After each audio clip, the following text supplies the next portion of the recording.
We adore you, O Christ, and we praise you. Because by your holy cross, you have redeemed the world. Àforíbalẹ̀ fún Jésù àsìyàn lógo. Nítorí Àgbélèbú mímọ́ rẹ̀ ló ti fi ráyè padà. Good evening, my dear people of God. I am Reverend Father Afolabi Paul from the Catholic Archdiocese of Ibadan.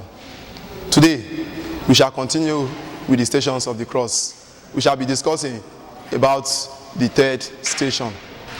And what is the third station? The third station is Jesus falls the first time.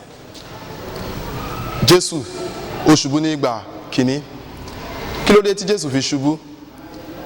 Gẹ́gẹ́ bá ṣe mọ̀, èèyàn náà ni Jésù bí àwa báyìí torí ó ti gbé àwọ̀ èèyàn wọ̀ gẹ́gẹ́ bí ọmọ Ọlọ́run. And so, as a son of God, now being born in the likeness of men, he was too weak to carry his cross, and he fell the first time. And that is the third station. My dear brothers and sisters, the falling of Christ at the first time wasn't something that was easy, because it made even those soldiers who were flogging him and the chief priests around following them up to Golgotha to even laugh him the more, and they mocked him. Ẹni tó ló pọ̀ òun máa wó tẹ́ḿpìlì wa tí a fi 40 ọdún kọ́, ó dẹ̀ máa tún kọ́ ní ọjọ́ mẹ́ta. Ó kọ́ ló ṣubú kalẹ̀ yìí tí ò ti débi kankan. That was a shame to him. But he never gave up. He picked himself up and he moved on. Anybody can fall. Do not think that you are righteous, you are holy. Nobody is perfect. If we were perfect, Christ would have not come to die for us. And if we were perfect, he would have not said, oríṣiríṣi àdánwò ló wà nínú ayé wa. Ṣùgbọ́n ẹ má ṣe jẹ́ ká bẹ̀rù láti ṣubú sínú àwọn àdánwò yìí.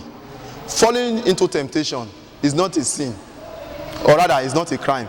Now, dwelling in the temptation is the sin in it. I repeat, falling into temptation is not a crime, but dwelling in it is the sin. Our Lord Jesus Christ fell at the third station, and he picked himself and moved on. What is that temptation that we have been battling with? There are a lot of them. You know yourself, just the way I know myself. So I do not need to start mentioning different temptations that we face in our everyday life. But just ask yourself, how well am I doing in trying to overcome all these temptations? Do not succumb to them. Rárá, ẹ má yẹ kí èṣù gbà wá láyè. Ẹ má sùn sínú àwọn àdánwò yìí. Tẹ́ bá ti ṣubú, ẹ jẹ́ ká gbéra wa dìde, ká túbọ̀ tẹ̀sí níwájú. Nítorí pé kí ni, kò sẹ́ni tí ò lè ṣubú, kò sẹ́ni tó dùn àdánwò lọ. Nínú gbogbo àwọn àdánwò yìí ńkọ́, ẹ jẹ́ kí wọ́n fún wa ní agbára, kí wọ́n fún wa ní okun láti lè tẹ̀síwájú. May God help us even as we fall into many temptations, and may he give us the grace to be able to stand up, pick ourselves and move on, just the way he did at the third station. May God help us through Christ our Lord. Thank you. Once again, I am Reverend Father Afolabi Paul. God bless you.